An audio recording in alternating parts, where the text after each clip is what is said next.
यौवन का रहस्य। एक समय की बात है जब शरियाती नाम के एक राजा हुआ करते थे। एक दिन राजा पास के जंगल में शिकार के लिए गए। उनकी बेटी सुकन्या और उसकी सहेलियां भी उनके साथ थी और उन सभी ने जंगल में शिविर लगाया। राजा के अपने कुछ सैनिकों के साथ शिकार पर निकल गए। इस बीच युवतियों ने घूमने जाने की योजना बना ली। सुकन्या की नज़र चींटियों के एक बड़े सफ़ेद पहाड़ पर पड़ी जिसमें दो चमकीले छिद्र थे।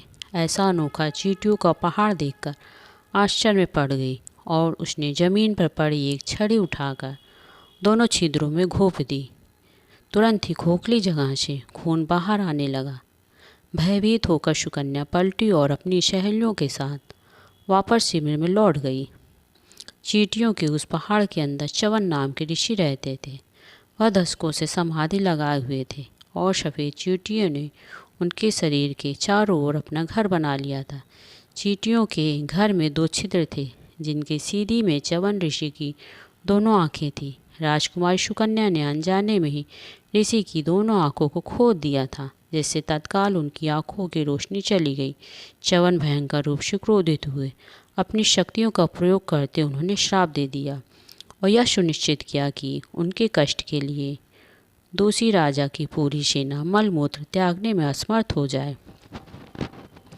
इस शाप का तुरंत ही असर हुआ और शरियाती के सैनिक व अधिकारी बीमार होने लगे, क्योंकि वह अपने शरीर में एकत्र विषाक्त पदार्थ बाहर नहीं निकाल पा रहे थे। जल्दी ही राजा को अपनी बेटी की गलती का पता चल गया। वे च्यवन ऋषि के पास गए और उन्होंने दया की याचना की। हे ऋषिवर, मेरी बेटी से अज्ञानता में हुए पाप के लिए उसे क्षमा कर दीजिए। उसकी गलती का दंड मेरे सैनिकों को मत दीजिए। कृपया मुझे बताइए कि मैं क्या करूं जिससे आप प्रसन्न हों। मैं एक बूढ़ा व्यक्ति हूं और तुम्हारी बेटी के अविवेकी कार्य से अंधा भी हो गया हूं। ऋषि ने कहा, यदि तुम इस कारण यहाँ आए हो कि मैं अपने शाप को वापस ले लूँ, तो फिर तुम्हारी बेटी को मुझसे विवाह करना होगा। मेरी देखभाल करनी होगी। राजा अपनी सुंदर कन्या का विवाह बूढ़े ऋषि से करने में हिचकिचा रहे थे, किंतु सुकन्या ने कहा, पिताजी, मेरे कारण हमारी सेना को कष्ट नहीं होना चाहिए। मैं ऋषि से विवाह करने और उनकी सेवा करने के लिए तैयार हूँ। च्यवन अत्यधिक प्रसन्न हुआ। विवाह संपन्न हुआ और शाप भी हट गया। वर्षों बीत गए। सुकन्या अपने पति की सेवा निष्ठापूर्वक करती रही। एक दिन दो चिकित्सक भाई अश्विनी कुमार च्यवन के आश्रम से गुजर रहे थे। जब उन्होंने अति सुंदर सुकन्या को देखा, वे उसके पास गए और कहा, हे सुंदर स्त्री, तुम इस बूढ़े ऋषि के साथ क्या कर रही हो? हम में से किसी एक से विवाह कर लो तो तुम्हारा जीवन अच्छा हो जाएगा। श्रीमान, मुझे क्षमा कीजिए, मैं अपने पति को नहीं छोड़ सकती हूँ। सुकन्या ने कहा, अच्छा, तो फिर यदि हम च्यवन को यौवन उपहार दे दें तो उसके बाद तुम्हें च्यवन या हम में से किसी एक का चुनाव निष्पक्ष और सच्चे मन से करना होगा। उसके मन में लोभ पैदा करते हुए उनमें से एक ने कहा। शुरुआत में सुकन्या ने इस प्रस्ताव को ठुकरा दिया और अपने पति से सब कुछ बताने चली गई। च्यवन ने उससे कहा कि वह अश्विनी कुमारों को बुला लाएं।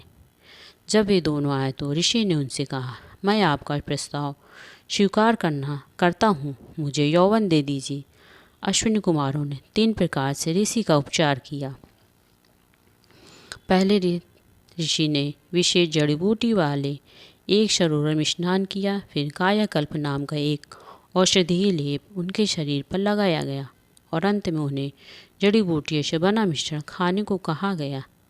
आखिर में जुड़वा भाइयों और च्यवन ऋषि ने सरोवर में स्नान किया और न केवल युवा बनकर बल्कि हूबहू एक ही रूप लेकर बाहर निकले।